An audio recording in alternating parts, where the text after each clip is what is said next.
Hello. Hopefully, hello. Hello out there in Instagram land. And yes, hello people out in Facebook land. This is Maria from the Art Speaks Project, the disembodied voice that you hear. And today, first off, I hope everyone's enjoying the glorious sun and heat. After our typically long winters, it's been really nice to have such an early taste of summer, which has been pretty cool. This is our bi-weekly art hive that we're doing online. As you know, we are still waiting for the province to slowly open, and we're not sure yet when we'll be able to congregate at the museum. So we're just going to continue with our online art hives, and hopefully you're cool with that. So just so you guys know from the setup, obviously you're looking down at the table, so I can kind of see when people are joining in and such. I just won't be able to answer, unfortunately. But I will answer any questions you have after. Today, I thought we would look at contrasting colors. And the thing about contrasting colors is that it's the primary colors that it's the primary and secondary colors that we've all grown up with. Red, yellow, blue are the primaries, and the secondaries are orange, purple, and green. And on the color wheel, they are opposite each other. And when you mix your two opposites, for example, had we mixed the blue and the orange together, we would actually get a browny gray as a result, right? Now this is done in paper, so you're not going to get that kind of color mixing. But I have sort of started up a couple of templates or just postcard size pieces to work on. And we have one, obviously, that we're using rice paper with, so I'll keep adding to that as time goes on. This one's going to be reds and greens. And so green we can look at like sprout green all the way up from like this really bright kind of green here, right? To the really deep forest greens, and then the reds. I like to cheat a little bit and add a little pink, as well as sometimes a red-orange, but always heavier on the red aspect. Ooh, I'm knocking on an Instagram feed here. So that's what's going to happen on this baby. And this is watercolor with a heavy-duty marking pencil. Yes, waterproof marking pencil underneath. I don't know if you can see that on Facebook and Instagram. Yeah, so you see these sort of white lines that are interspersed. Well, I took this white crayon and really, you have to push really hard, especially on watercolor paper that's got a fair tooth to it. So I rubbed the crayon on it in various sort of directions, and then just very lightly put a red wash over top, and then I'm going to add green to it as we proceed over the next couple of hours. And then the other one that I've started that's going to be purple and, let's see if we can get you angled here. It's going to be purple and yellow, which is the other combination of opposite colors in the color wheel. So I just did a very straightforward black permanent waterproof black ink pen on watercolor paper. So I've just drawn a free-flowing design. I always tend to start with swirls and circles and things like that. And then this is something I tend to do. And I've just added different design elements to it. And so I've started, some of the little areas have yellow marker in them. So all the little tiny circular spots, I'll show you here on Instagram, I'll show you here on Facebook. All the tiny circular yellow spots, those are marker. And I will proceed as we go along to add probably some watercolor here and there, and probably some a more marker, watercolor marker, that kind of thing. I just saw a comment from Isabel. Hello, Isabel.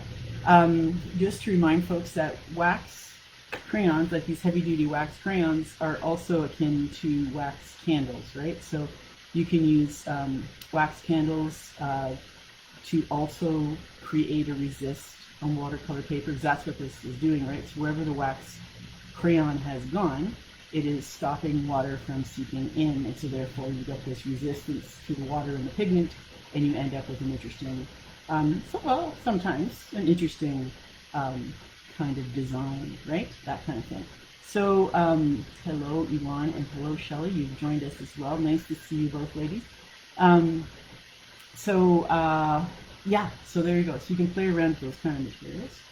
And I'll probably also hopefully get to this piece here, which is this big sheet of watercolor paper. And I've already sort of delineated areas to work in, right? So I guess today, yes, I'm working in contrasting colors, but I'm also just working in contrast, right? Black against white, white against black, separating out space ahead of time, positive, negative.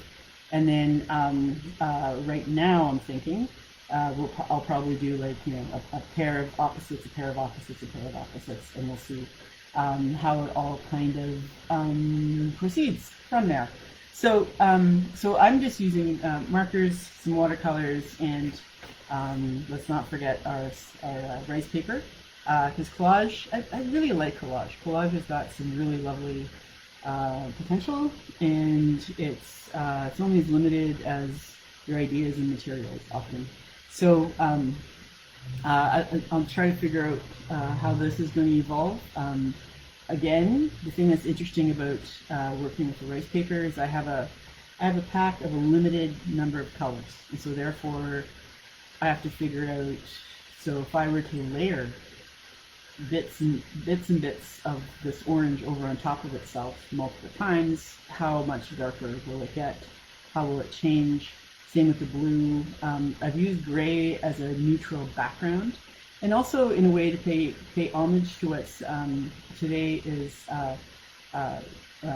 gray support for brain tumors, and that's a movement that's going on right now. And I've had friends who unfortunately have had losses because of brain tumors, and I know other people, and I know this has all kind of started as well because of the mayor's wife who's been diagnosed with a tumor, which apparently they're able to treat. But it's often something you don't hear about, and it happens. And in the midst of all this craziness, let's just take a moment to think of these folks, and yeah, just put some positive energy out there. So yeah, so I'm gonna keep working on this guy, a little bit of the gray and the orange and the blue. And I think the thing about gray, which is really great, is it's a really nice neutral, and it often helps to emphasize pure color. So that's a really nice thing. And I did have a color teacher when I was at OCA who would always say to us, if you really want to enjoy your meal, eat it on a neutral 5 gray plate. Because it was the most neutral, and it gave the greatest color contrast, or the greatest sort of it allowed your colors to really saturate and be really present on the plate. So I just thought that was kind of neat. Though I don't have gray plates, I have white. So what can I say? So yeah, so I think I think I will try this baby. Yes, I'm gonna work on this one, I think. Which is the red, and it's going to be green, right? So different shades of red and green. And please, by all means, work along with whatever materials you have at home. Work on whatever project you have. Please send your photos in to theartspeaksproject@gmail.com. Remember too that the museum is wanting to keep a pandemic diary, a pandemic journal. So a lot of the images that we post on social media will become part of that document. We're speaking to what people have been thinking about and creating during this time of sheltering in place and quarantines and all that kind of stuff. And also another thought about the idea of contrasts. So here we are, March. No, we started in March. Oh boy. So we're not in March anymore. We're in May. And it's been what? It's been March, April, May, a good 2.5 months since all this started. And uh, so in terms of contrasts, the province is slowly opening up. And just how are things now going to start to change, right? From what we've been used to for the last 2 months. I mean, in a way, it's sort of become this strange normal, and now this normal is going to shift again and start venturing forth. So just keep that in the back of your mind as well. And and I see Isabel is saying that she is also working with watercolor, paper, and inks today. So I look forward to whatever you have. Making very small drawings, lovely. And there's something to be said for working really, really small too. It's a real focus and attention, which really helps, which is part of the reason why this baby here has the 3 areas, even though they're sort of stitched together with the marker. I kind of like the idea of having these small pockets to work with, and who knows, maybe I end up doing more pockets, maybe I end up doing a big wash, I don't know. So I won't know until closer to the end of today's session. Again, we're here from 5:30 to 7:30. Instagram, hopefully the feed just keeps going and nothing untoward happens. Last time we were here, I lost my feed, so I didn't know what I was showing you. So that was kind of weird. And Instagram is probably, as per usual, it's going to stop at about 57 minutes or so, and then we'll have to wait a few minutes while it sort of reloads so you can get back on. So yeah, so we'll do that. And if you're outside enjoying the sun and the bugs, good on you. Good for you. Hope you're having a good time. And personally, I'm in the kitchen trying to stay cool. So hence, you might be hearing a bit of a fan action here in the corner. My apologies if it gets a little noisy, rickety. The fans are like that, or they're not. So I'm going to start adding, I think, some green. So I'm going to put aside that piece. I have some, albeit really old, Pentel watercolor. Whoop, where are you? There's Instagram. Pentel watercolors from way, way back. And, at least they're done saying hello. And so I'm going to use these guys. And I came to know about Pentel watercolors way back when I was taking a printmaking class, a watercolor printmaking class, and the instructor swore by these guys, saying, and it was quite true, that the colors are so vibrant and the permanence is great and they are a lot of fun to work with. So I've been using them ever since, and I've never really been disappointed, and they're cheap, super cheap. So that's a good thing. And yeah, so here we go. I'm going to mix up some, here's my old watercolor palette. It's got some watercolors left from before. Let's see. So I'm using a little bit of yellow because I think I want this green to be not as vibrant as it is coming straight out of the tube. I want to play with it a little bit. Yes, I want it to be springy. Here we go. Here we go. I'm just going to do washes first. See what happens. Yes, there we go. And it's resisting already. So I don't know if you can kind of see that. Yeah, so there's obviously a fair bit of crayon, a fair bit of wax on there. And notice that when I do rub into the red, the green and the red are mixing and turning again into gray. And it's not like your black and white version of gray. It's a chromatic gray, so it's got warmth or coolness to it, which can be really useful in paintings and just really kind of sweet in general. So don't be afraid of the gray.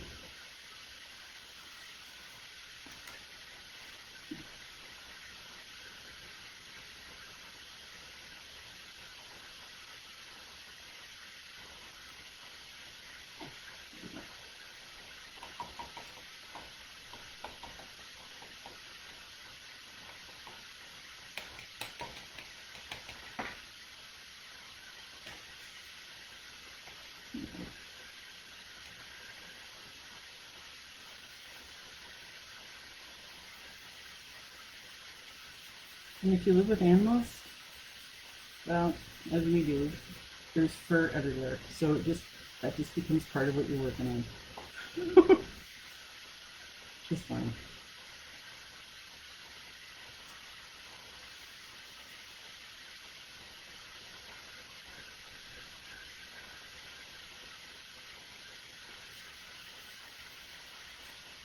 Yeah, getting a nice sort of greeny brown, gray happening, which is okay. Part of it.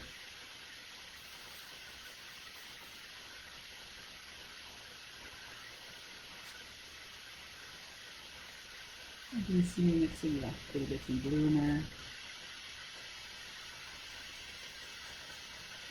Sort of intensify the green a bit.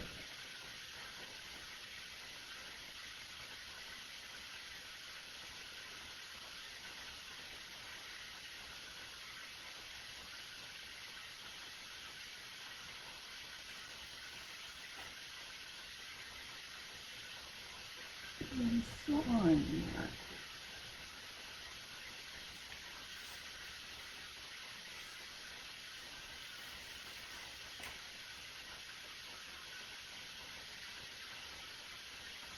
Okay.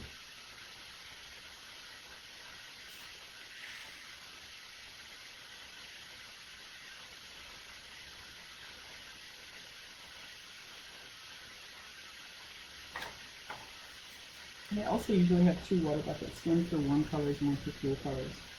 That way, I'm not mixing my blues and reds right away and turning everything purple before I've had a chance to really play around with the pure colors. So, and that's the other thing too, working with watercolors, it's a good idea to keep, if you really want your colors to be nice and clean, make sure you keep your water buckets clean. Clean as in fresh water.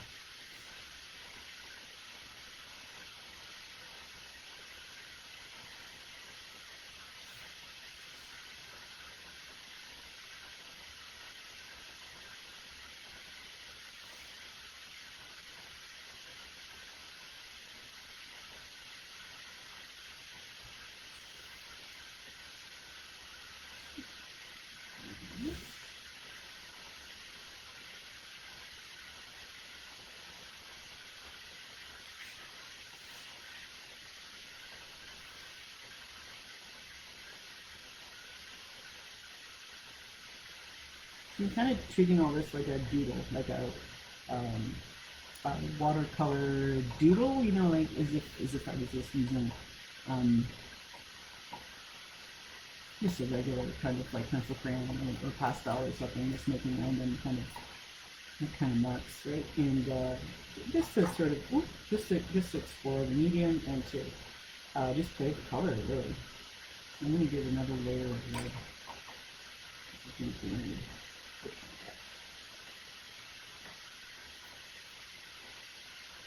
These little bits of dried watercolor paint are perfectly fine to leave on your tray. Perfectly fine to let everything dry out until the next time. Because the beauty about watercolor is all you have to do is add water to reconstitute it. So, and a little bit goes a really long way. So, it's pretty super about watercolors.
starting to look a little bit like a butterfly, which isn't what I had intended, but that's okay.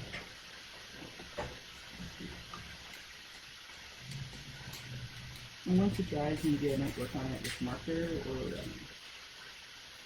work into it to kind of emphasize different things.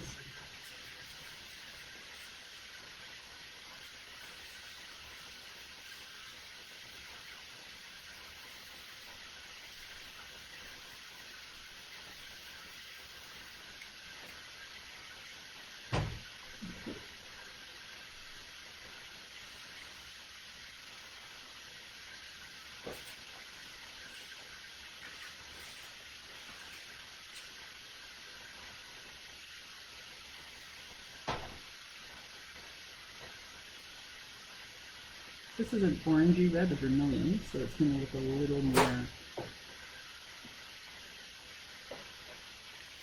a little lighter, but also a little warmer.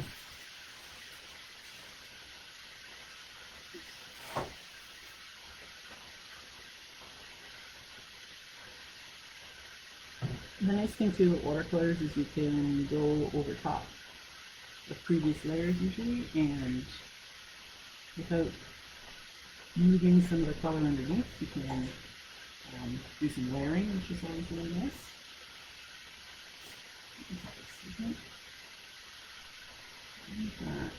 And these are watercolor postcards that I'm working on. So they're nice thick watercolor paper, and they're the kind of thing that could probably survive going through the mail.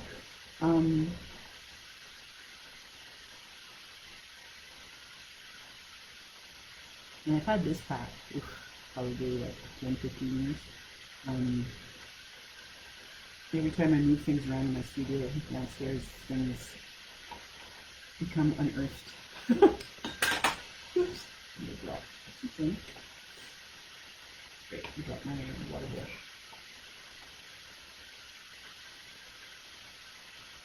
And let's see. It's also good to have a range of brushes, if you can.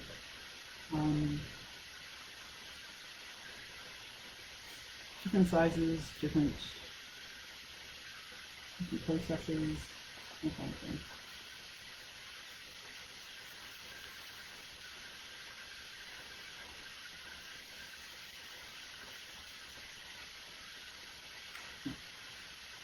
Let's see.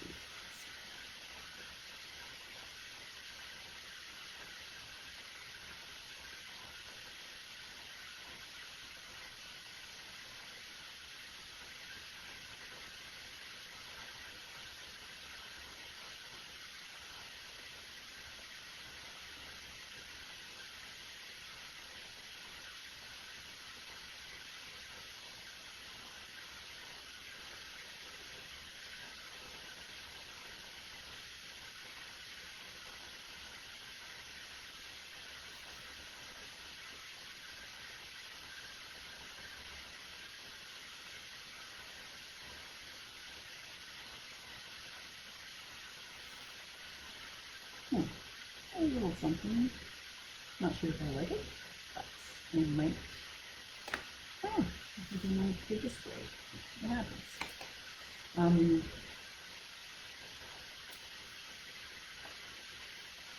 So this is oh, there we go.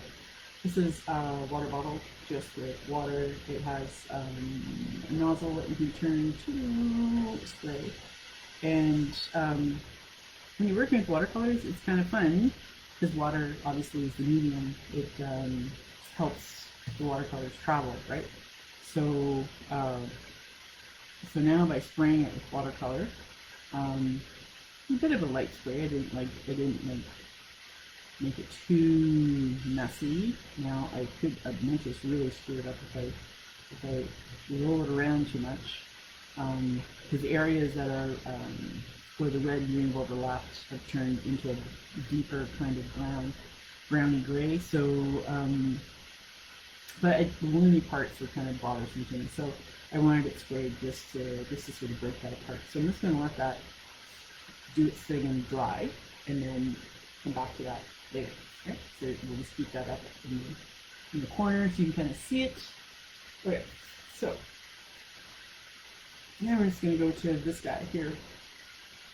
So again, this is a watercolor postcard. And so technically, yes, I could throw that in the mail with a stamp on it.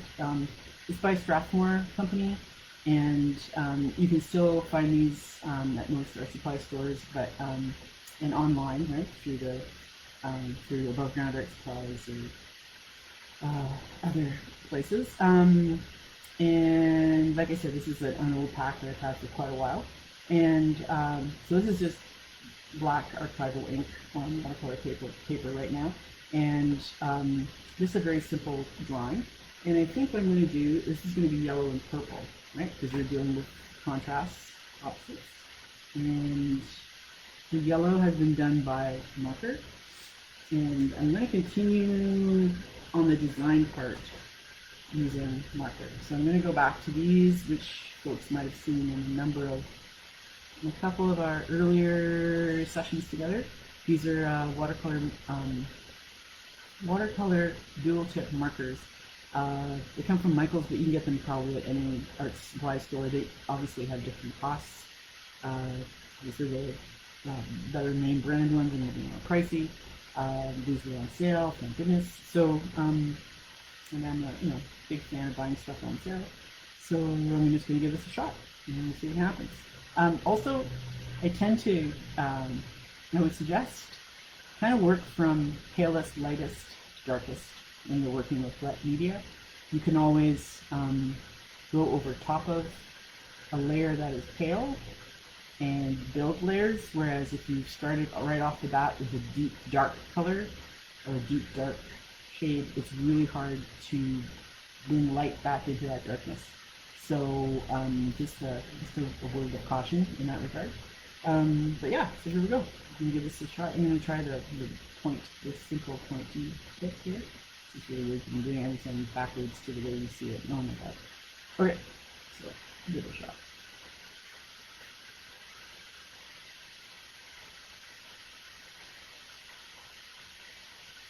And again, this kind of fine tip is going to give a different mark than when I use the brush tip, which I've used before. So you get a different level of color saturation at the same time.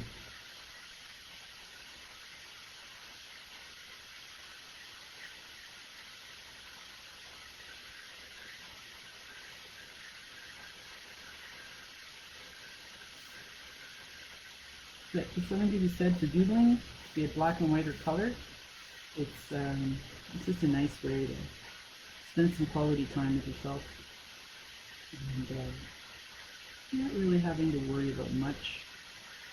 Just trying to figure out what your next move is going to be. And some days that is ample, right?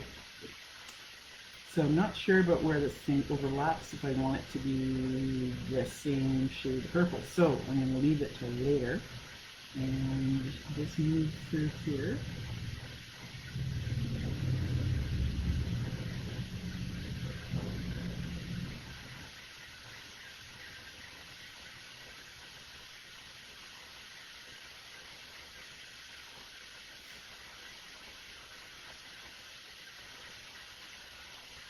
And filling in space can take all kinds of techniques.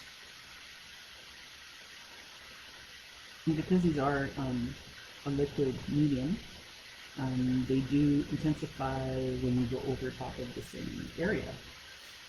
So that's interesting. Again, this is yellow and purple, which are opposites on the color wheel.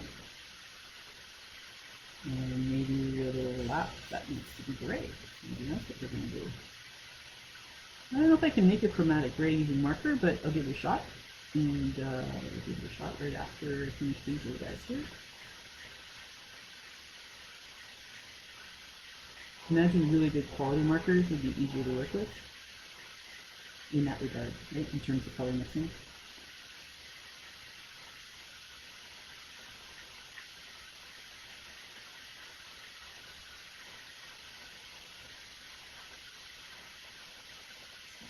so here.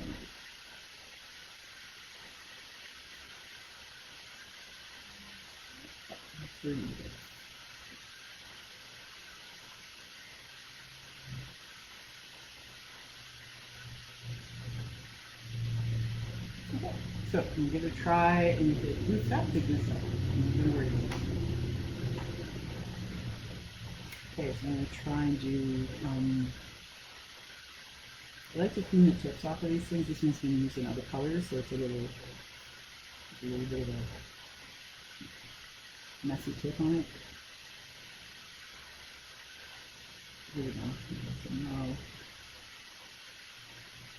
open, you can make a gray out of it.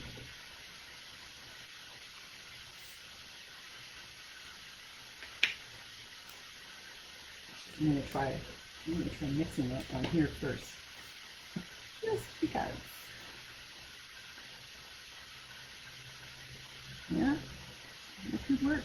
Yeah. It's not gonna be the it's gonna be an odd gray. Might not be the most attractive looking gray in the world, but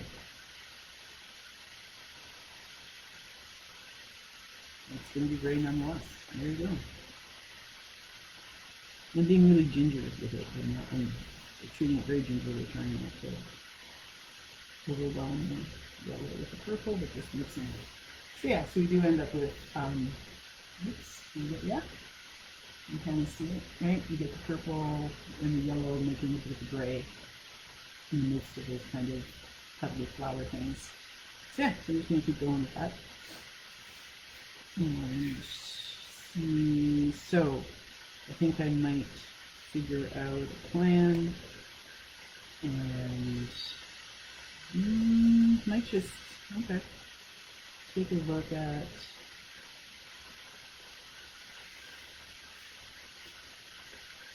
I'm going to go with the yellow first, and I kind of want to cover like areas where there's overlap. I kind of want to do the gray business. So I think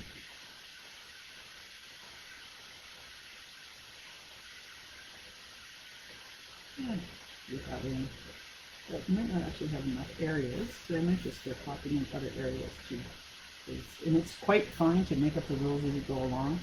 Don't feel that you started something a certain way that you have to keep going that way. You can always change your mind, and that's the beauty of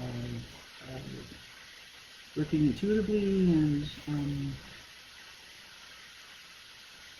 learning, just exploring different things and learning different things. Yeah, I think I'm going to throw in some yellow here and there, and we're going to see what happens.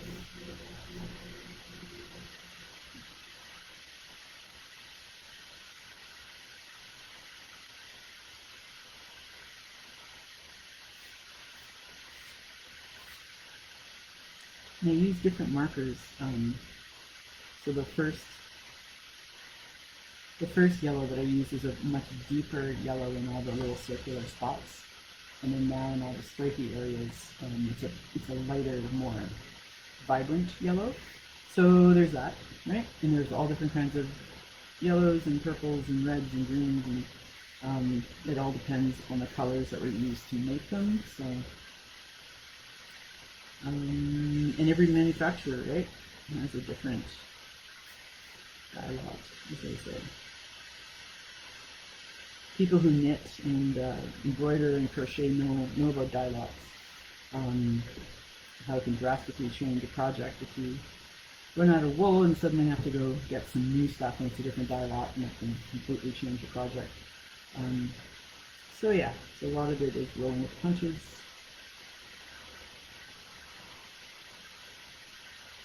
One thing about art, it certainly helps build some resiliency skills, if I that much. Okay. I think we need more yellow. Oh, look at this, some more yellow. And maybe I think we need more yellow just because it's been such brilliantly sunny days the last couple of days.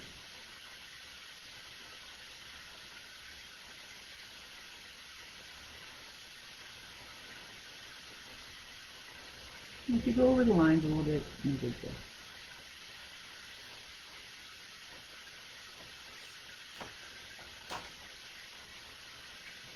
Oops.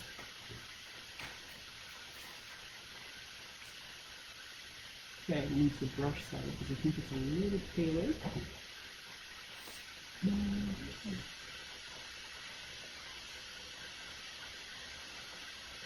Interesting too that the brush aspect, because of the nature in which it goes on and the amount of pressure that's needed, a little lighter than the part that was used, that was where the pointy end would be. Yeah.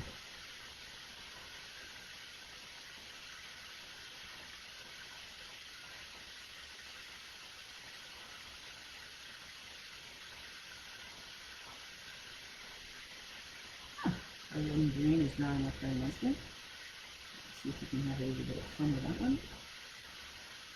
Now we can come on the snow. Good. Right. 1.5 to go. I think we're going to need some gray here. I'm just going to put a little bit of gray. A little bit of gray. Let's go.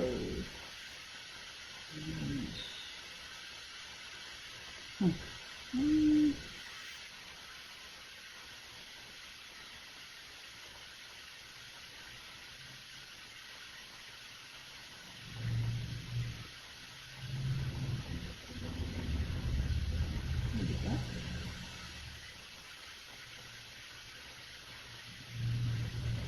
hope the white noise of the fan is soothing.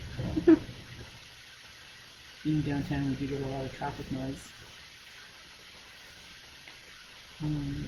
Which is kind of neat in the wintertime because it's muffled by all the snow and ice. Unless you're dealing with the plows. Yeah, nothing muffles those guys.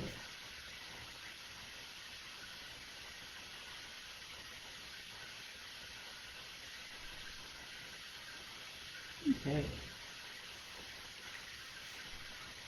Nice. Yeah. Those spots are very nice.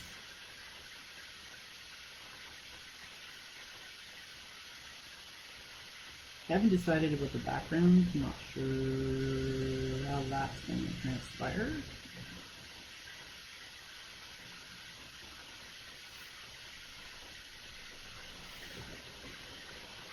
Yeah, you're getting good. Forgot. So for here, I would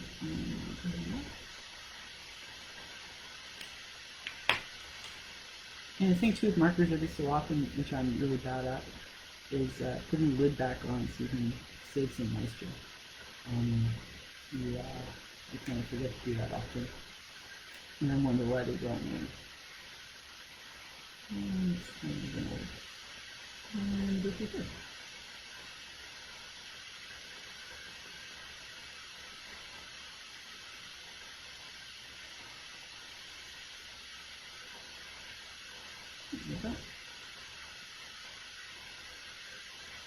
Yeah, contrasts in life are interesting, are they not? I guess that's what makes life interesting sometimes.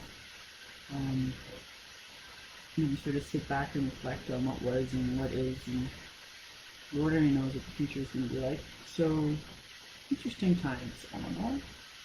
I think we need more yellow. Okay. Alright. I lost? No, I think I'm really good here.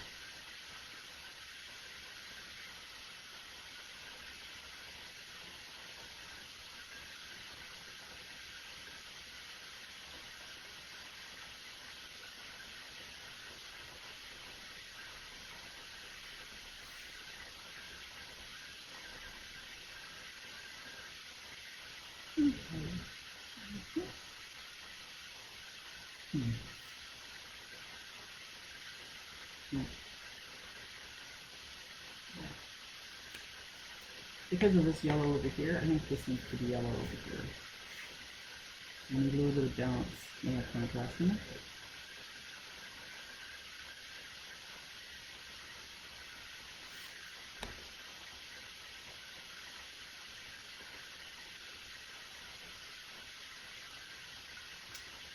And I think, yeah, I think this guy might be here. I think they're going to make a new rule. This one's going to be gray. It's not an overlap, but it's an area of great activity, and I think we need some gray. Yeah, I think we do.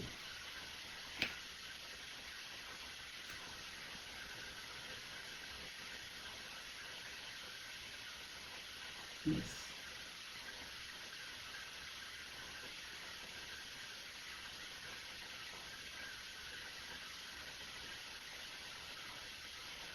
Okay.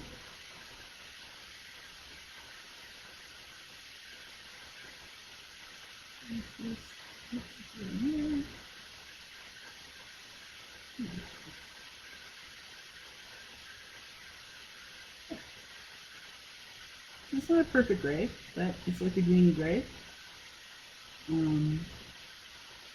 Speaking to the amount of blue probably in the purple. Again, remember these are colors that are manufactured for those certain quantities. We're kind of looking at that so far.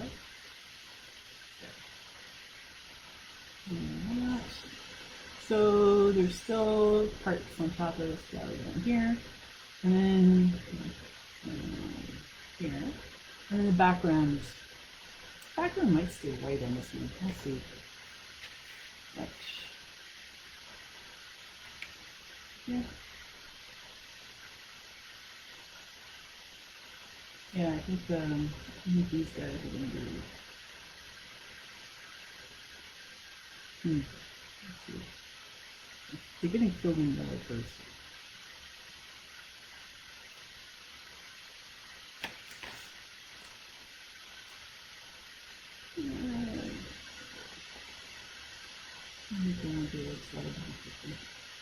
I mean, gray. Some interesting yellows.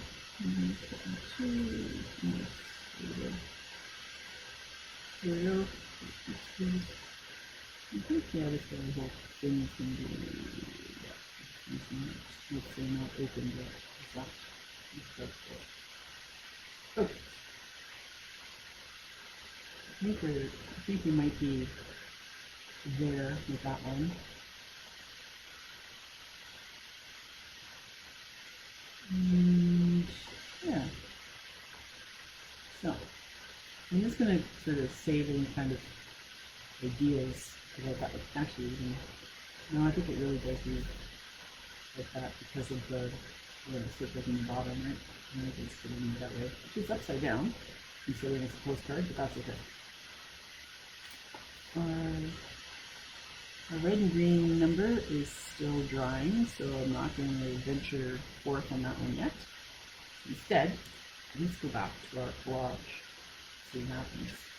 So we're at 40 we've been at this 44 minutes, so we've got another 15 minutes before Instagram's going to turn off and then a little break and then turn back on. So, let's do this. Get these guys. Make sure you stay hydrated in the midst of all this great heat.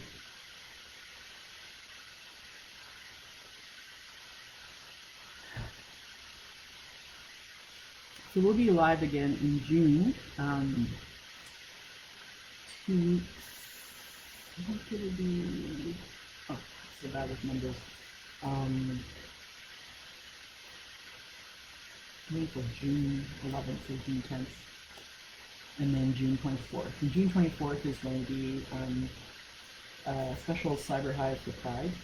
We've been asked by one of Family Services to do a session for Pride Month, and we're going to take a look at identity and journaling.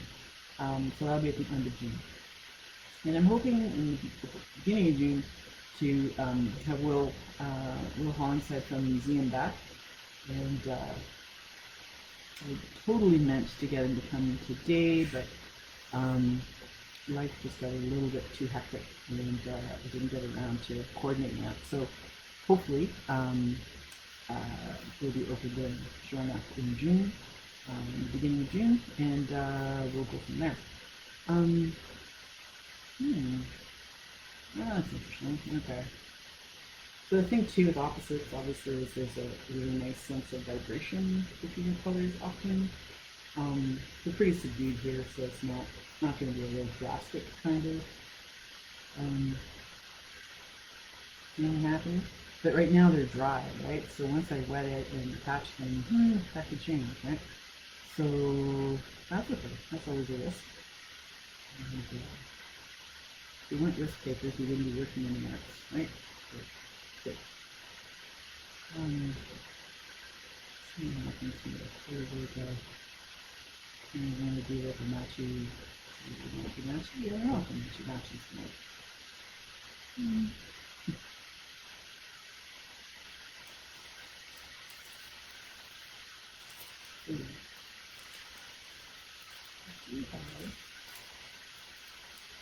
We have a deeper orangey.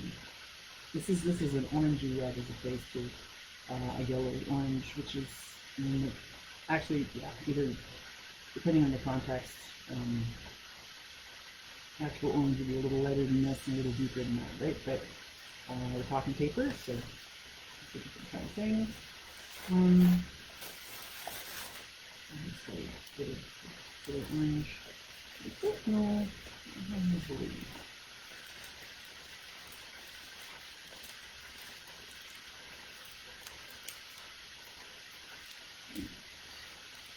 this is rice paper I bought, I can't even tell you how many years ago, at, of all places, Dollarama.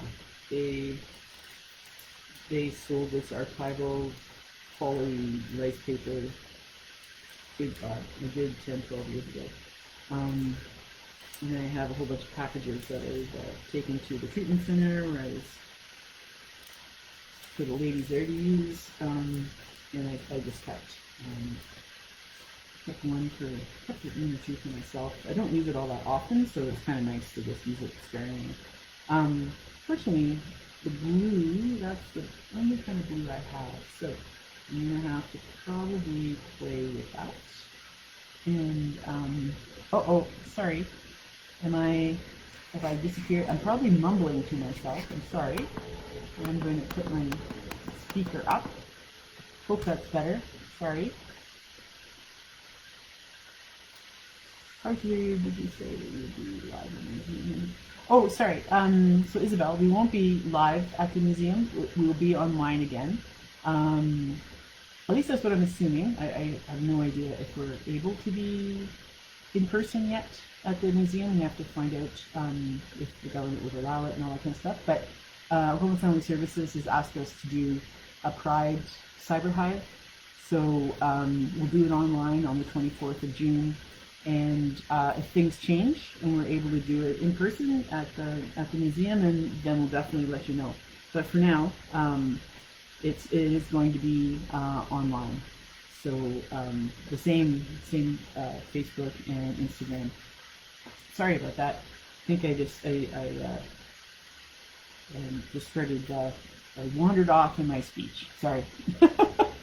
Yes, it's really lovely that they sought us out and asked if we would do one specifically for Pride Month. So it's a real honor, and we're going to look at. I think we'll bring out the making of personal journals again, and look at some specific activities that folks could do on their own. So yeah, that'll be at the end of June 24th, I'm pretty sure, and we'll start advertising that soonish.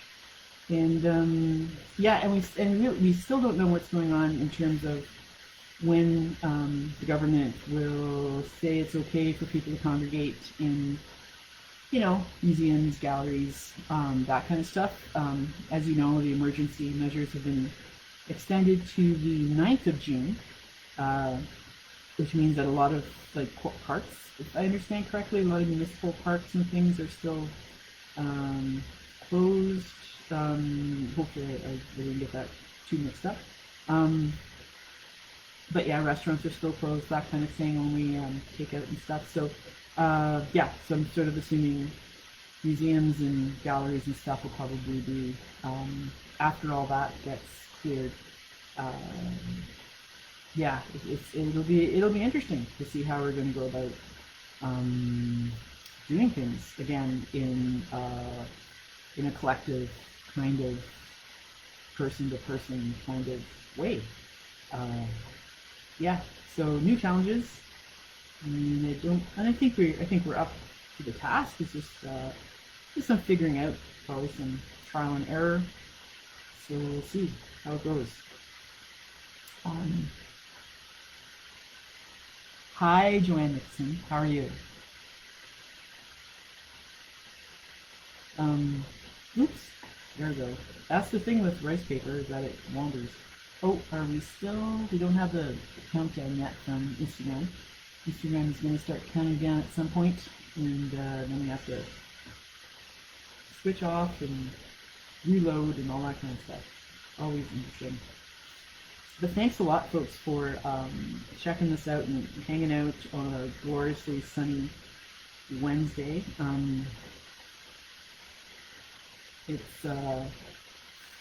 Yeah, it's nice to have some heat. I'm really getting tired of snow. Just really glad that the snow is gone. Oh boy. So I'm not complaining. No, not complaining about the 32 degrees out there. Nope. So the other thing too with rice paper too is that it especially lends itself, obviously, I mean, to tearing and feathering and all that kind of great stuff, right? So that's what's so kind of neat about it. But that being said, scissors, where are you? Having a contrast between that which is torn and that which is geometric, you know, has a bit of life of its own, kind of thing. So that might be worth playing with. There might go. I'm just gonna cut a few. Kind of bring the thing too with collage. It's kind of cool sometimes to bring the background into the foreground, so that it's you're not just looking at the top. I don't know how to explain this, but when you're looking at a collage and all you see are the top layers, then you kind of lose the sense of the depth. If that kind of makes sense. So to have sort of bits of the background bleed up into the foreground and into the upper layers kind of helps tie the background to the foreground and that kind of good stuff.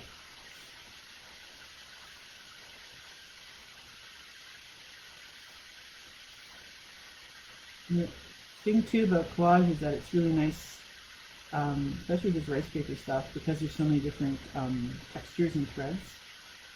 Well, fibers. I mean, this is rice, no, it's fiber.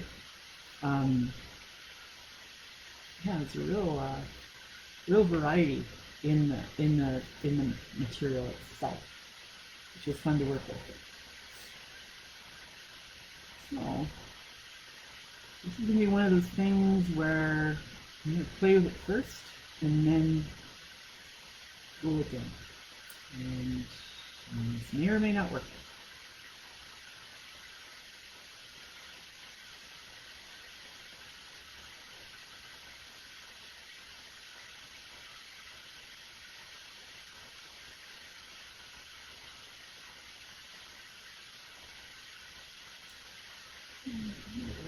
Okay. Hey, Patty. Okay, how do we do little give juggy business here with the. Oh.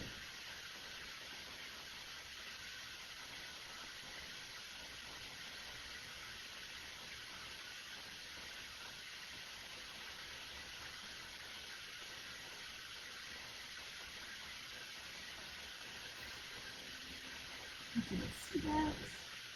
Huh, that's not, no, that's not be too bad.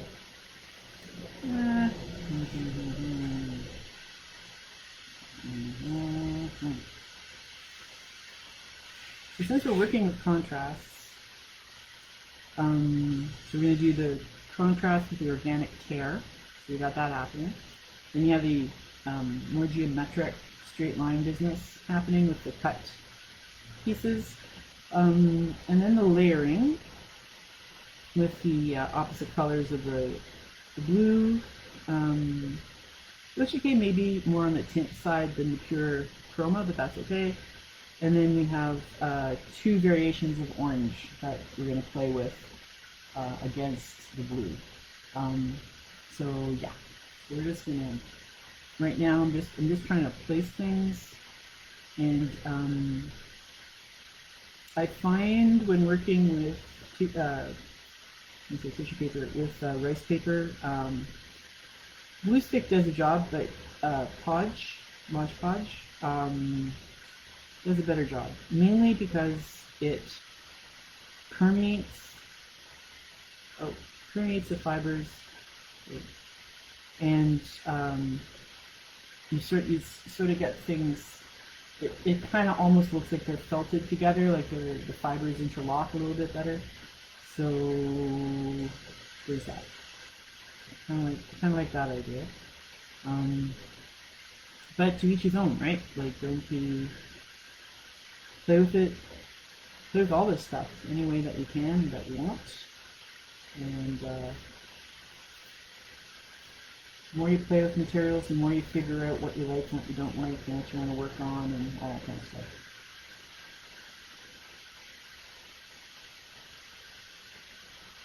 That's a better piece. So, let's do that. Okay.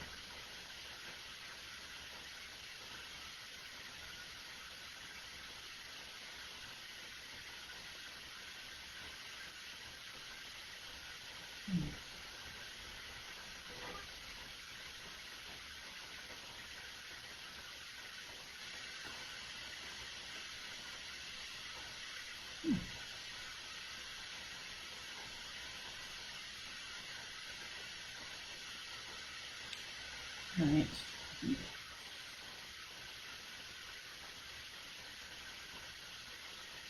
I think I'm going to. I don't know. How are we doing? Okay. So soon, I think Instagram is going to do the countdown, and then we'll be back. So if you just joined us and we disappear, don't worry, we will be back.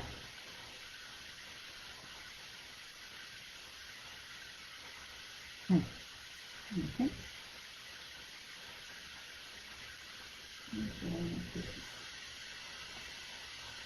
And also, for fiber type work, I use often a matte Mod Podge so that you're not dealing with gloss, and it suits the fibers better often if it's matte. And I put a layer of matte medium underneath the piece that's going to get stuck to the overall piece, and then I put more over top to kind of secure all the feather ends.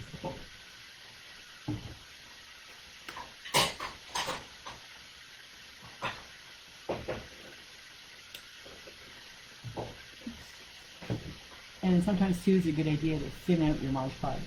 Don't use it straight. So you don't have to, but I always find it's better to kind of like give it a bit of water to thin it out a bit. It might soak in better to whatever you're using, right? So, okay. So 16 seconds left on Instagram, and then we're going to say goodbye, and we're going to come right back. Folks on Facebook, just stay there, and we'll just give you a moment here to resituate Instagram. Okay, guys.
looks like we're able to share this to IGTV.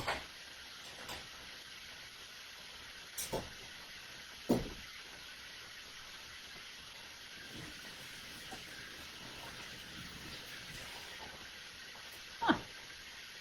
That's neat. Oh. I think that worked. Technology is very strange. Oh, and we're back. Okay. So, hey people, we just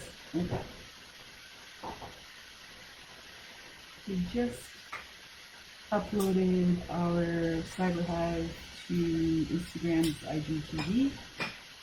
So that ought to be interesting. First time doing that under our series called Cyber Hives. And we're back on, and Instagram is doing its thing. Okay, so we're back. All right. Sorry, Facebook folks, for the moment of silence. All right, so, you know what's weird is that I have the kitchen lights on, and I'm pretty sure they're LEDs, and I'm sweating buckets. It's very strange. It is very much. So there we go. Sweating buckets. Hey, bud. Hope you're not sweating buckets out in your part of the woods. Whew. Okay. So I gotta say, if I had a breeze right now, this would not go well. I would lose all my bits. Yeah, collage is best done on a not windy day. How we doing, folks? We're still good. Still here. All right. Okay. So, all right. I think I'll give you time to do some pasting. I'm going to commit to this now.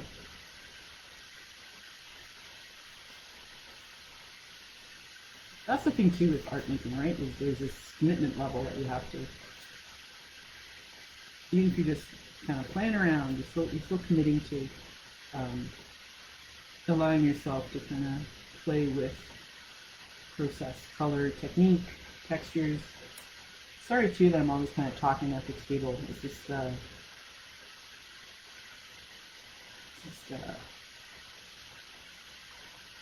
of an interesting process that we're going through here. Yeah. There we go. Uno piece. So now I want this guy. Oops. Here we go. So I kind of put glue or podge on one side. These styrofoam trays are great to have. So, and some folks who are really, really good with tweezers might use tweezers as a way to navigate using these things. There you go. So I just ripped that. So that is fine. So I'm just going to, no, I'll move that over. I'm just going to, what am I doing? Here we go. Replace, move that, and there we go. Added a bit of podge underneath and on top. And then sort of sticking to things.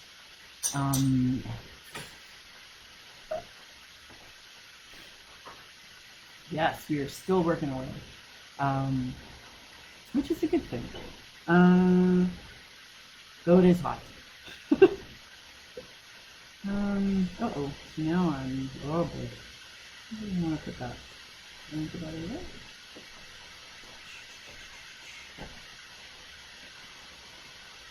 Oh, it's always fun to kind of make stuff up as you go along too. That helps.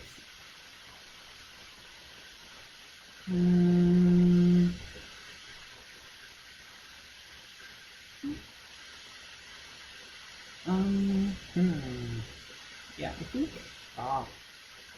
Sorry for all the weird noises, but that's how I kind of think. Yes, no, you go. And it's totally acceptable to talk to your artwork while you're dealing with it. In case of making art, you're having a conversation, so let's just keep that in. Okay, I think. So I want this piece. So this piece here, I want it to I want it to be in a certain spot, but I'm not sure that I want it completely flat right off the bat. So there's a natural dip in it. So I'm just going to glue down that natural dip area, making sure I've got it kind of sort of approximately where I want it to be. And then I can, add, like, so I just tacked it in place, and then I can add underneath on both ends, and then, paste it down at the end, right? That's kind of the idea.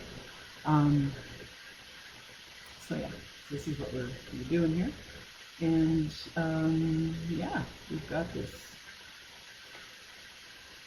I think I'm especially fond of the sort of like the frazzled hairs that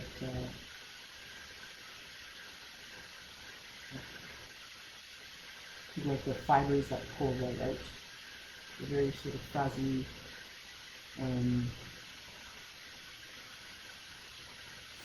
Yeah, so it makes for an interesting kind of layering process. Again, I'm just going to tack this one in.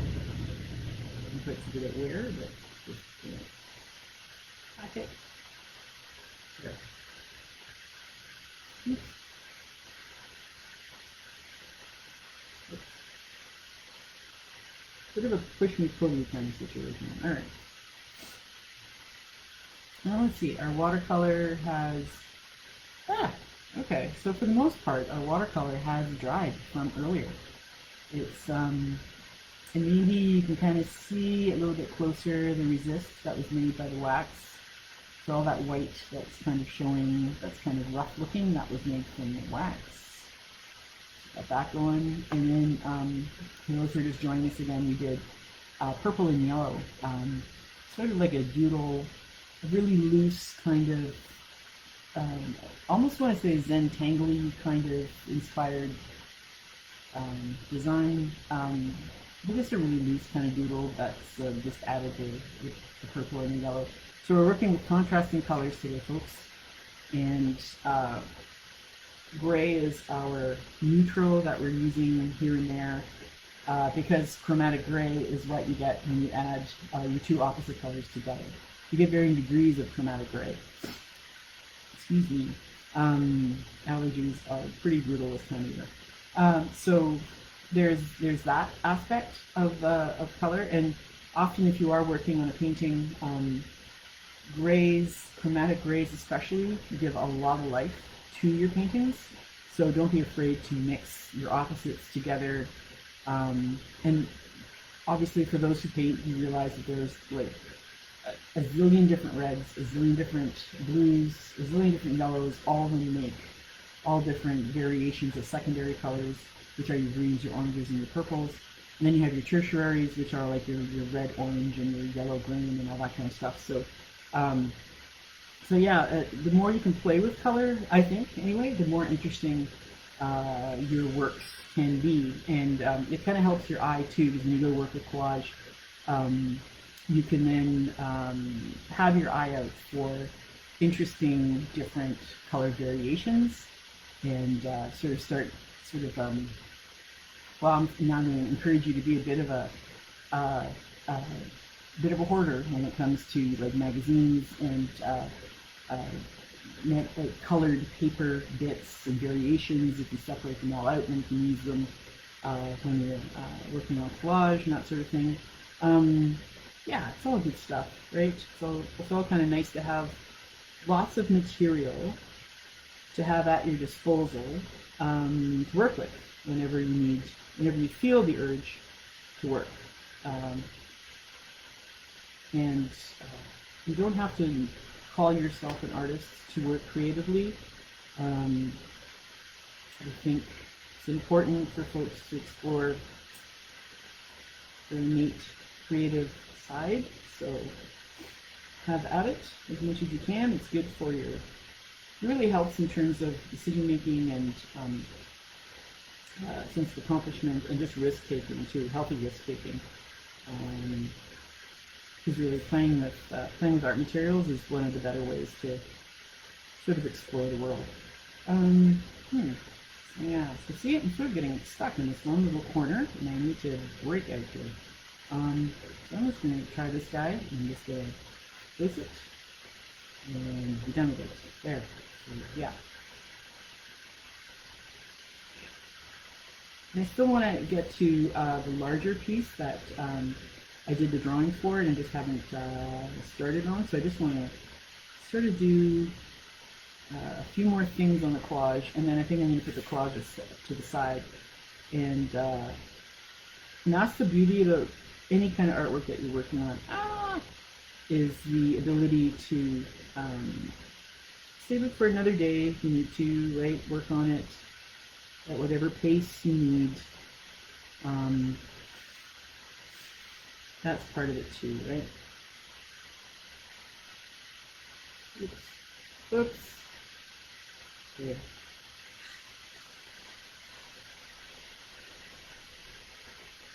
Oh. And then of course there's the whole things getting stuck to your fingers and just falling apart. So that's part of it too. There. We're just going to glue those buddies in. And we don't. Okay. Okay. Another piece. Whew. That was intense. Oh. Oh, this one is making me. Okay, so not all art making is relaxing. This is making me a little anxious. Do I make a decision? There. Get excited. Oof. That was a hard one. Okay. Here we go. Some patterning. Some layering. Okay. This is really just the base. There's so much more that could be done. And I need to get to it at a later time.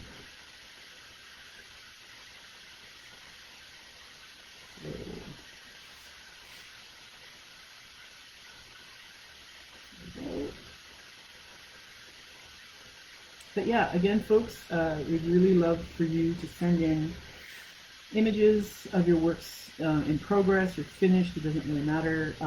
Just to see what you're working on.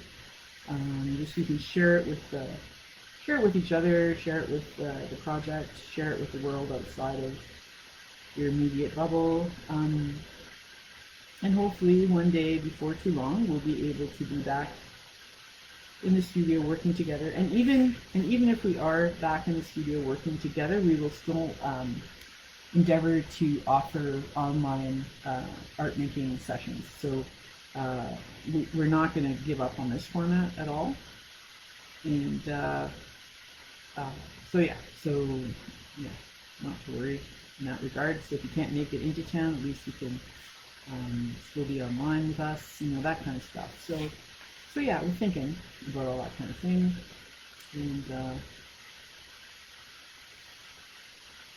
goodness knows things are changing, and we're trying to be more, trying to figure things out that suit people more. Whoa. Yeah, there's nothing wrong with peeling stuff off your collage once you've attached it, just because you changed your mind. Okay. Yes, alright. That's a good idea. And of course, I lose the piece. Great. 10 days, the struggle is far too real. There we go. Yay! Okay. Let's do this. Yeah.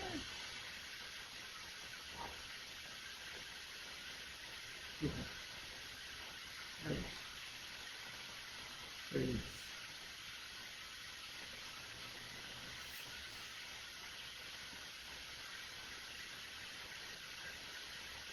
Okay. Yeah.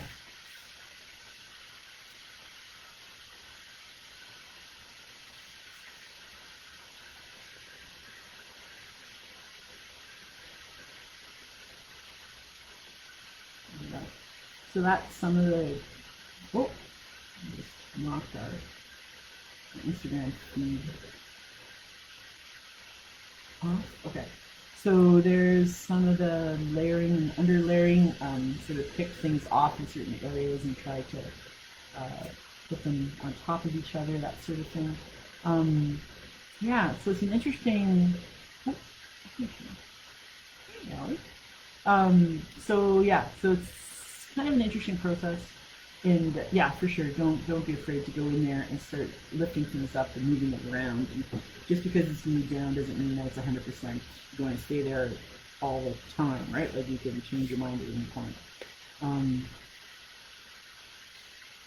And I have to say, being able to do this on a reverse camera really helps me see what it looks like. Something to keep in mind when you're working on a piece and you're kind of stuck and you don't know quite what to do, by all means, look at it in a mirror to see what it looks like in its opposite way.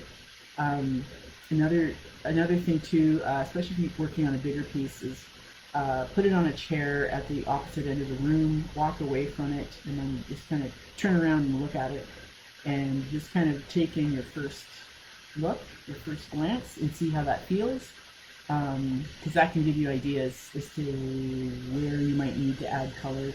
And don't be afraid to look at your piece in all directions, right? Like, it's just because you've been working on something, let's say this way, doesn't mean it wouldn't read better this way, right? Or even this way, or this way, right? So I mean, it's all different ways to read something. So yeah, always just move things around and yeah, let it have a life of its own, and yeah, don't get too caught up in the preciousness of the moment, I suppose, is a way to kind of look at it too. There's a school of thought that says you do something, you change what you've just done, and then you change it again, so that you're always allowing things to morph and change. And it was always a really hard thing to get students to understand when I was teaching at the college and university.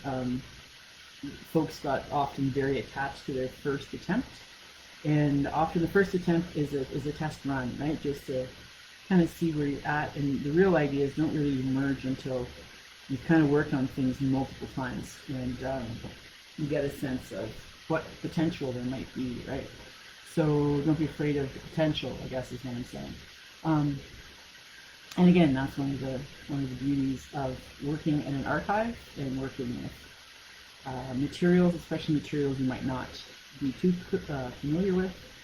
Yeah, it opens itself up to new potentials. But yeah, I digress as I try to get this figured out here. Maybe sticking to it a little too much. Other thing too with using podge on a fibrous material like this is that you don't really see the outcome until it dries, and then there's a transparency that happens, and then you kind of get a greater sense of the depths in the layers and things like that. So there's that as well. So, yeah.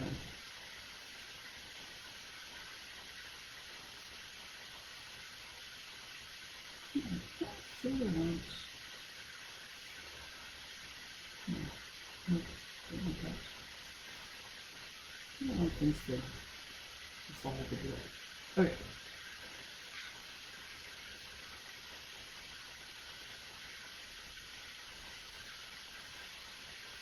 Okay, just gonna put this on here, and then I think I'm gonna switch gears and go back to painting and markers with the larger piece that hasn't been tried yet. So, there we go. I'm gonna leave. Okay, so I'm just gonna leave this guy still kind of up feather, just because I haven't figured out yet what's gonna happen back here.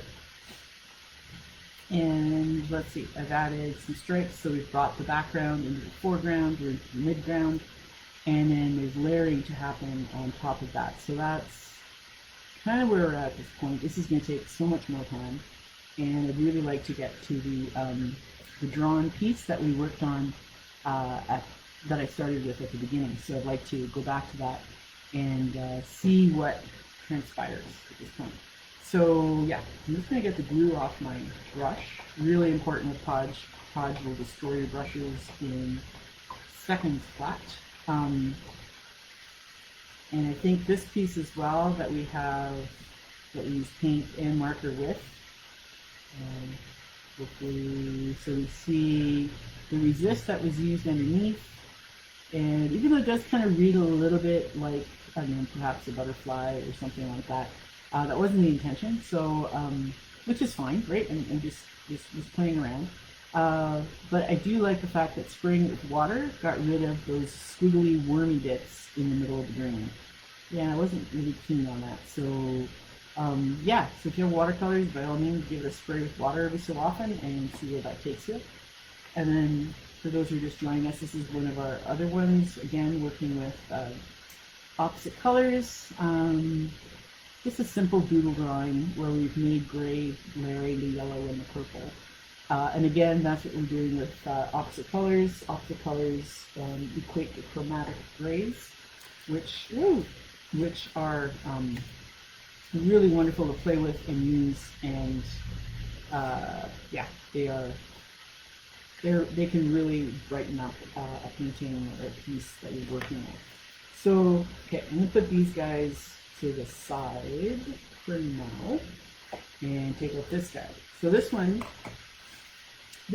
I drew before we started at the beginning. So I used a permanent waterproof pen, and I just what do you call that? Free-handed, I guess, borders and 3 compartments, and part of that was to sort of define areas that I'd like to work in, and I think that's kind of a nice way to stay focused sometimes as well when you're working with a piece, especially pieces can be mixed media and all that kind of stuff. It's kind of nice to have defined areas. So yeah, we've got at least a good half hour left, and I'm going to explore this and try to figure out how to work on this with opposite colors again. And I think this time I'm going to start with orange and blue, and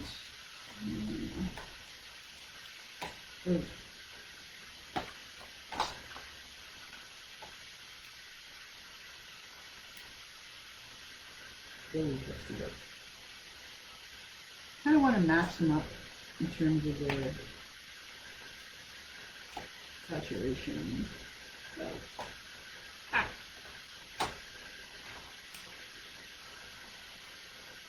I think we're going to do more of a turquoisey blue. Yeah, more of an orangey orange. Okay, so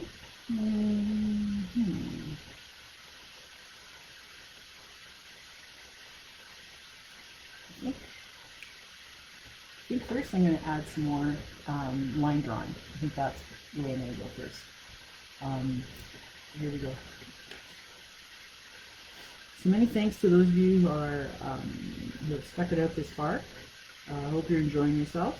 And please email me your works in progress, pics of your works in progress, and any and or finished works or works that you're working on, even outside of our times together during the hives. Whatever you would like to share with the general public in the world at large. Yeah, I'm going to add like a double. I kind of want to fill these in like I did.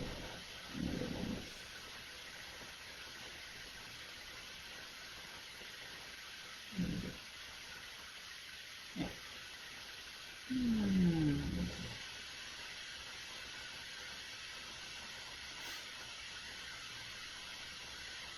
And like I said, we'll be back in 2 weeks' time, most likely online, because we haven't had the go-ahead yet to meet in public. And like I said too, we'll continue to do online hives even once we do start meeting in public at the museum. just because they seem to be something that folks are interested in and gives access to people who might not be in the region or just don't feel yet like they want to venture forth, all that kind of stuff, right? So yeah, we're just going to keep doing what we're doing, and we will adapt as needed. Oh yes, okay, so you can send your images to the Art Speaks Project at gmail.com. Hopefully I put that in the Facebook listing, I'm not sure, but I will, again, do that. And yes, we'll post them on Instagram and Facebook and give you credit. So yeah, so the Art Speaks Project at gmail.com. Sorry it's such a long name. When we started the Art Speaks Project, we were just kind of like, what should we use, you know, for website name and email name, and all we could think of was, well, let's just do the whole thing. So there you go.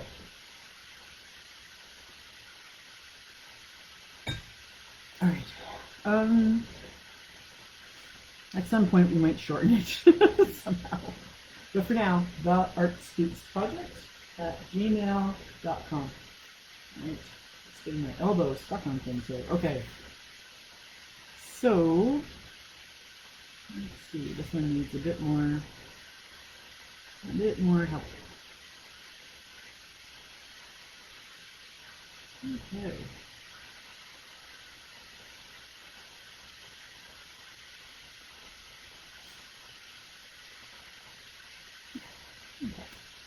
Yeah, so let's do some color play here.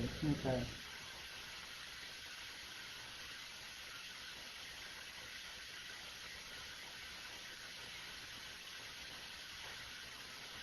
Yeah, okay. So, I'm going to start with orange. No, wait a minute. Sorry. Let's do it as if we were dealing with the color wheel directly. So we're going to do yellow, orange, red, because you need yellow and red to make the orange. So, right. So we're going to do yellow, orange, and red for the main. So it's always kind of nice to keep things in the order of the color mixing.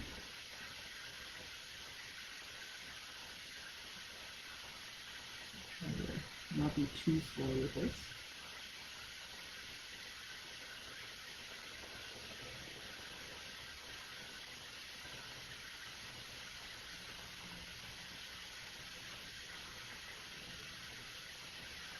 It's still good.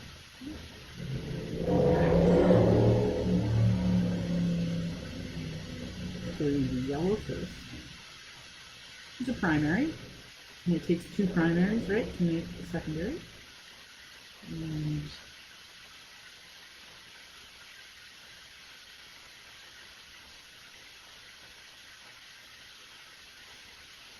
I do like the ease of working with. Actually, I'm going to just fill that all in and then deal with the gray later. We will try to do some chromatic gray in here. And then we're going to do, do orange. Let's see this. Okay. Yeah, it's a nice orange. What's interesting is if you look at the chakra system, which looks at the different meridians in the body, the different energy meridians. Red is the base, the root, and then you have orange, yellow, solar plexus, I think, green at the heart, blue at the throat, indigo, the third eye, and then violet. That is the visible color spectrum. So, so they have different meanings. And if I remember correctly, orange is connected to sort of like fertility, creativity, that idea. I think solar plexus, the yellow is self-worth, and red, which is at the root, is history, clan, family, that kind of thing. All kind of interesting stuff, how different cultures have different meanings, different and yet somehow kind of similar sometimes. Different in the phrasing.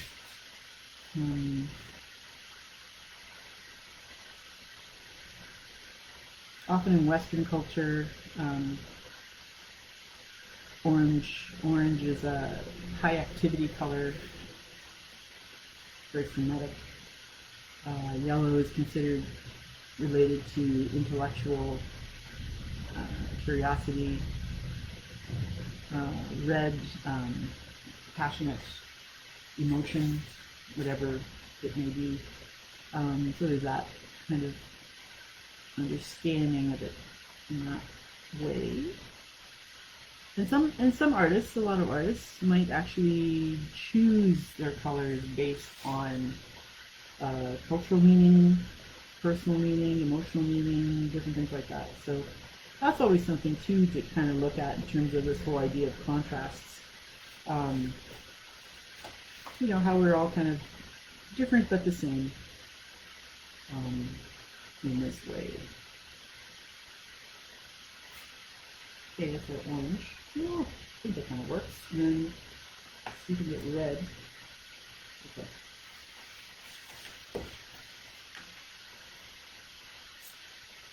Red and green, as colors go, are kind of vibrate at the same frequency, so they have the biggest.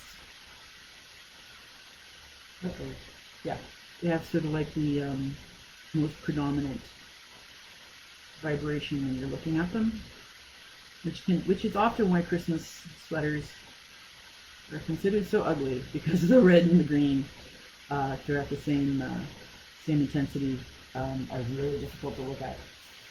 So there's that.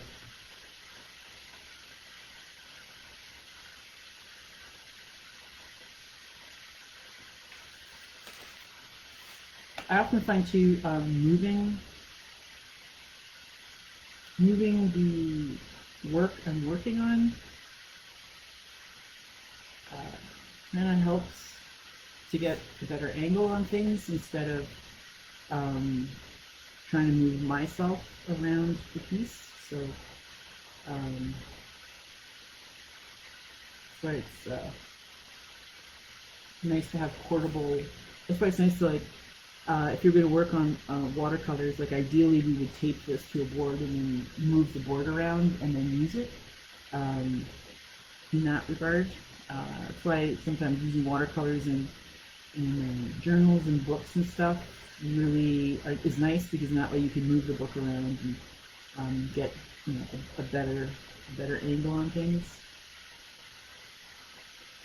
Okay, so we got our red.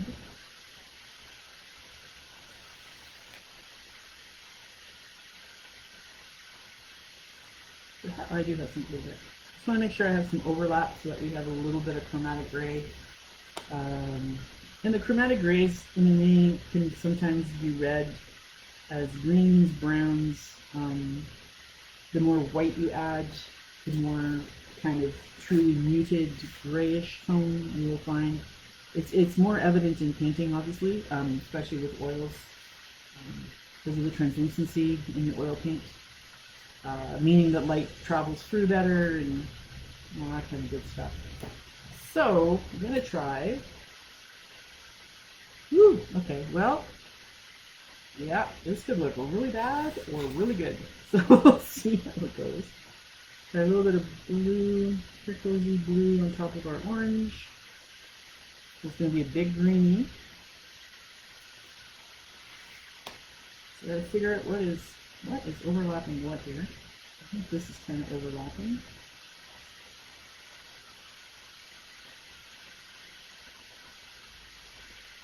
And this is overlapping. Okay. And I'm not. Oops. So yeah, so you're gonna see in the, whew, that's a lot of page. Okay, sorry. Yeah, so you can see in the orange, the addition of the turquoisey blue on top of the orange has kind of produced a green teal, more so than a grayish kind of tone. Again, we're dealing with markers, so it's not going to be as predominant as if we were actually mixing paint. You need a green to go with our reds. And here we go, a fine, fine green. Which is giving us, yes, it's giving us a nice kind of brown. Yeah, there you go. And if it had some, if it was paint and had white, then we have this chromatic gray happening. Oh, sorry, and with our purple.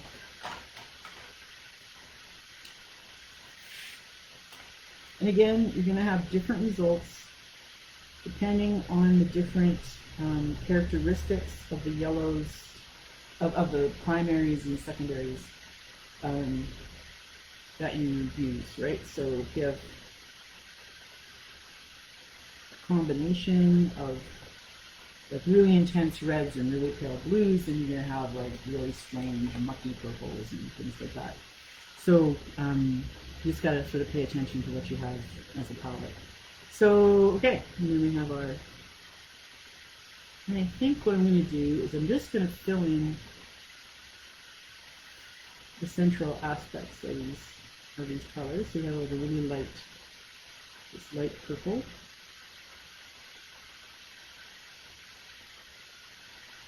And I'm going to leave a lot of white background for now. Because that might be something I might use paint for instead of trying to use marker.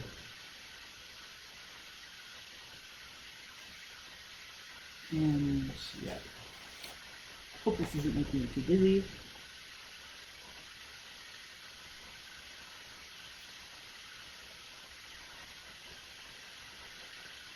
There we go.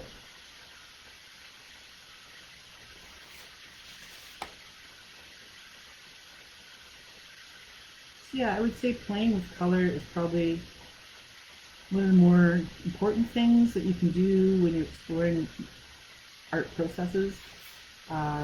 Just so you can get a handle on what is aesthetically pleasing for you and what kind of personal meaning you have that you attribute to the colors, so that you can use them in meaningful ways, right? So that's part of the whole thing there.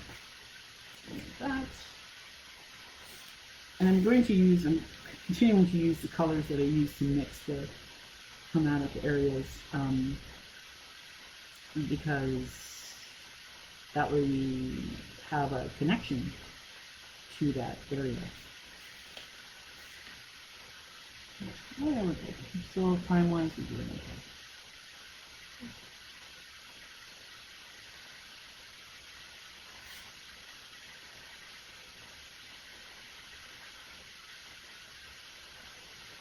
Okay.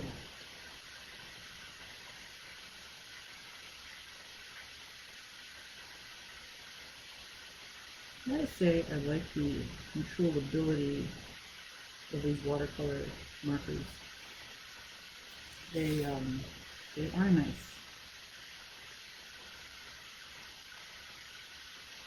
Now note, the blue I'm using is not per se 100% proper primary blue. It does lean a bit to the turquoise. It has a little bit of a different take. But what the heck? Playing around.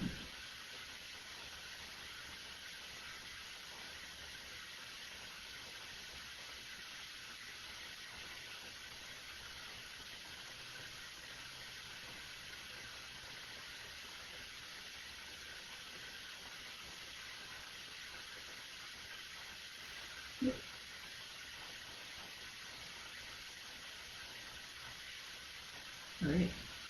Ooh.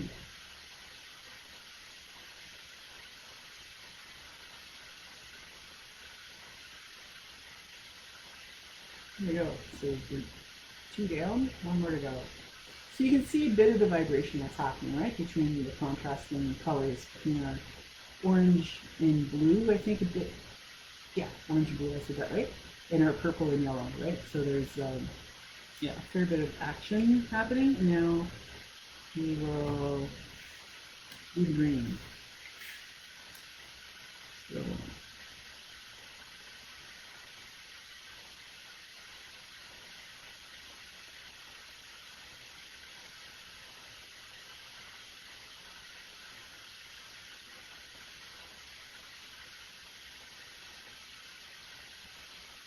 I, for one, am hoping for a nice thunderstorm tonight. It would be nice to have a bit of a break in the heat.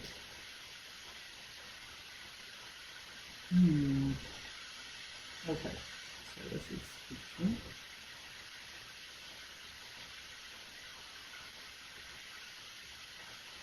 Okay.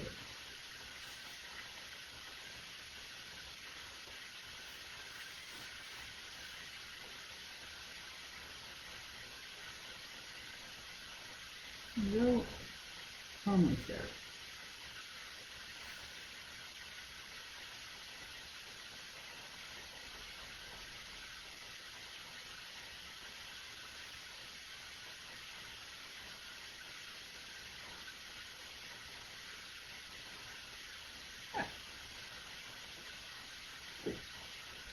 So see, here we go.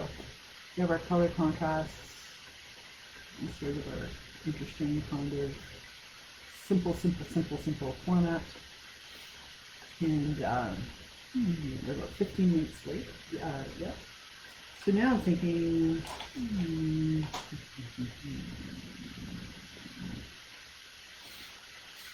think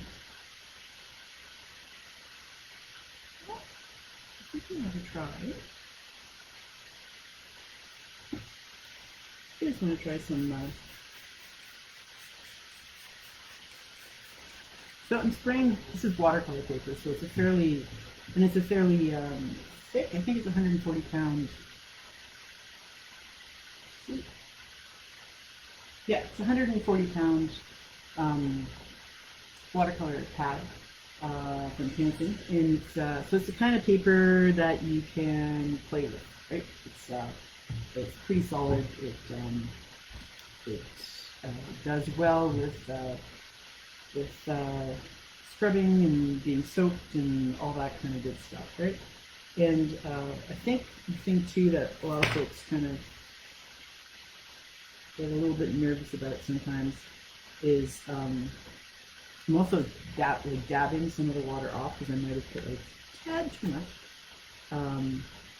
But you know, we're just gonna see how it goes. And the thing too with watercolor, I mean, like I said, water is the carrying agent for watercolors, right? Right.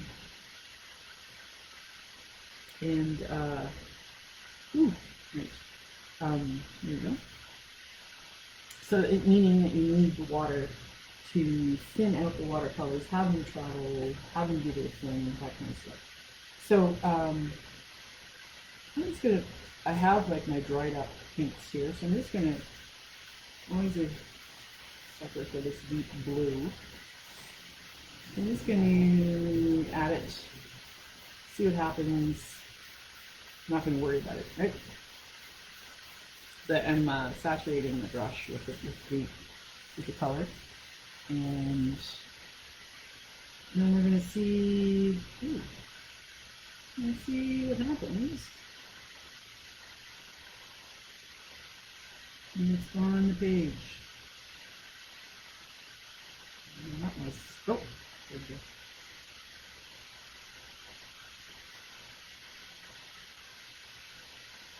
There we go.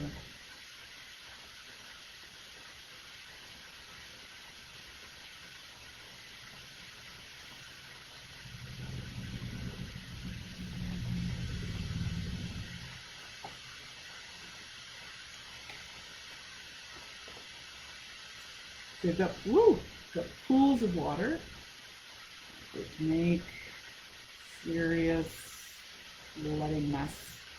But that's okay.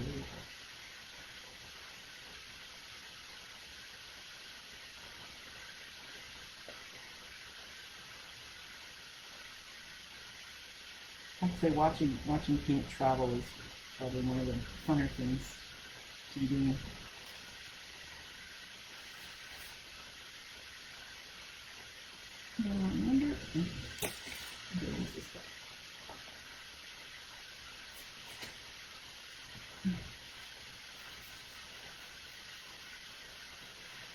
So we've got blue, and that's a red. This is one of the primaries.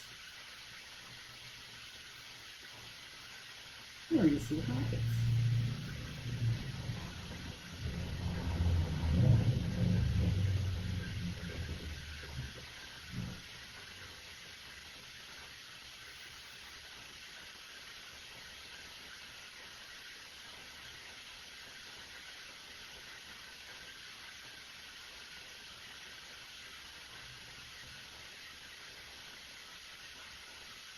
I think a lot of folks sometimes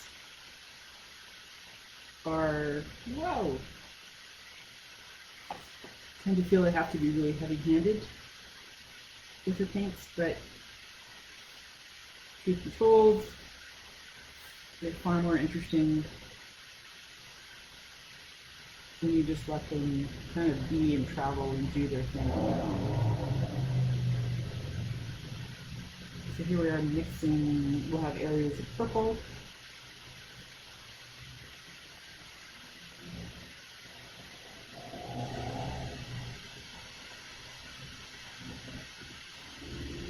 And also note that the paint is going where the water, which got sprayed on first, kind of created like an area of acceptance. I think that's probably one way to put it. The water soaked into the paper, allowing for room to travel. So there's that.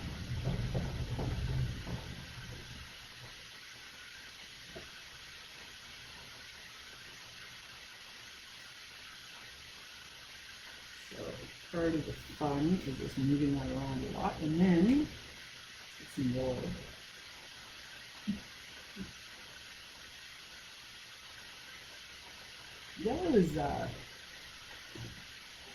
Yellow can be kind of interesting. Maybe not the easiest to work with, but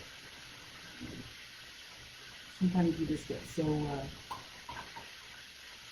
I'm just going to use my regular water because I need to clean water. So I'm using my drinking water, which is not a good idea. So just because I have already used up all my other water, I will not be drinking that water. I gotta say, when I was at the Ontario College of Art, far too many times people had open mugs of coffee next to their mugs of turpentine and mistakenly took swigs from their turps when they shouldn't have been. So, yeah, that happened. Not good. Anyway, I think they survived. So we're just going to add some bit of yellow here and there, see if it'll travel. It might not, because you see we have at this point.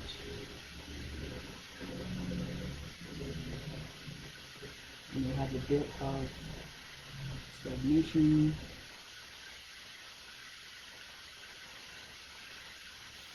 Wintering, hopefully it's great.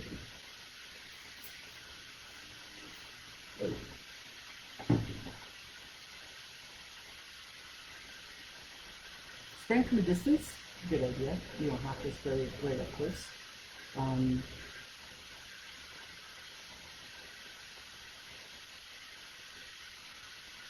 Just going to put those there and see what happens.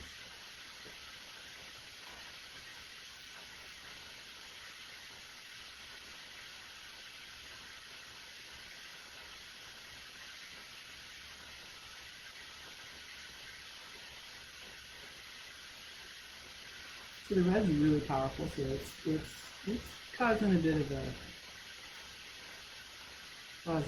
of mud. And that's the thing too, when you put blue, red, and yellow together, you are going to end up with brown. You will not end up with black. You'll end up with a near black, but you will definitely end up with a browny kind of color.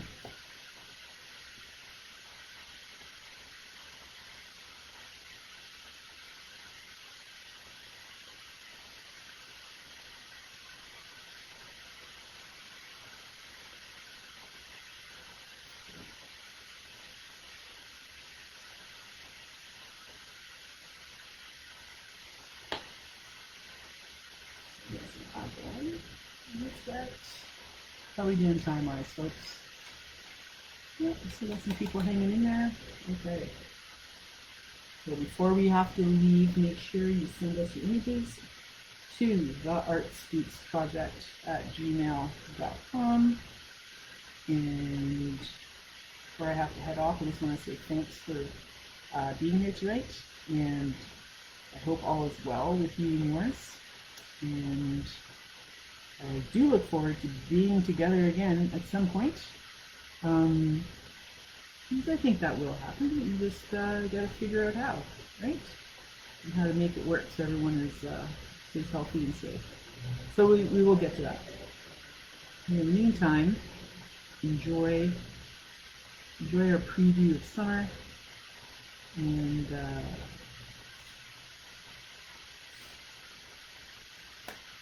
make art. Enjoy your time with art. And as a friend used to say,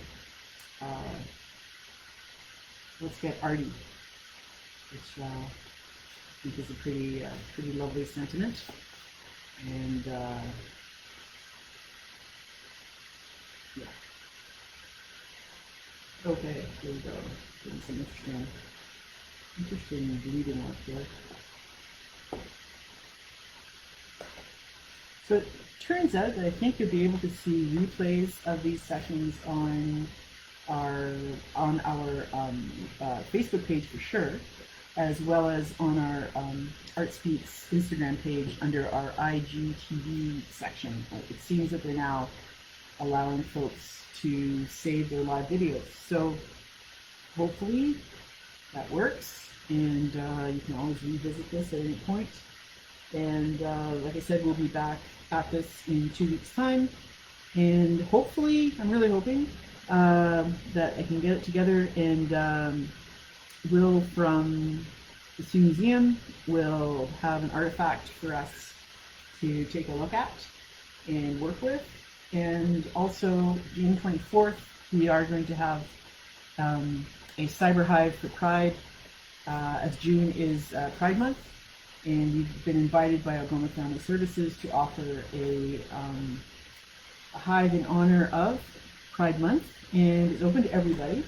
And we will be working with journals again, but I think this time we're going to add some, I think I'm going to try and figure out how to add some poetry, as well as exercises around identity and in collaging, perhaps, or drawing, sketching, whatever. Well, something in that vein. So that'll be June 24th. And please send pics of works in progress or finished from today to theartspeaksproject@gmail.com. And I'll be sure to put them up on Instagram and Facebook. And if you have a handle or an Instagram account or whatever, I'll be sure to tag you so that folks can see your work, and that would be awesome. So thanks for your support. And yeah, I think here we go. So we've got experimentations with our primary colors. So we've got our red, our blue, and our yellow. So we've got some green happening here, sort of tealy green, because the blue that's been used is a really strong Prussian blue. The red is a pretty intense, almost alizarin crimson kind of red here, but it's become that way because of the blue. So purple is happening, and we've got some yellowy orange bits happening over here. And I'm just going to get some salt before we say goodbye.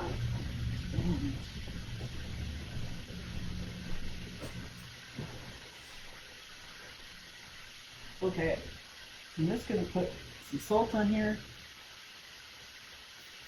Oh! Some salt on it. And so what'll happen is once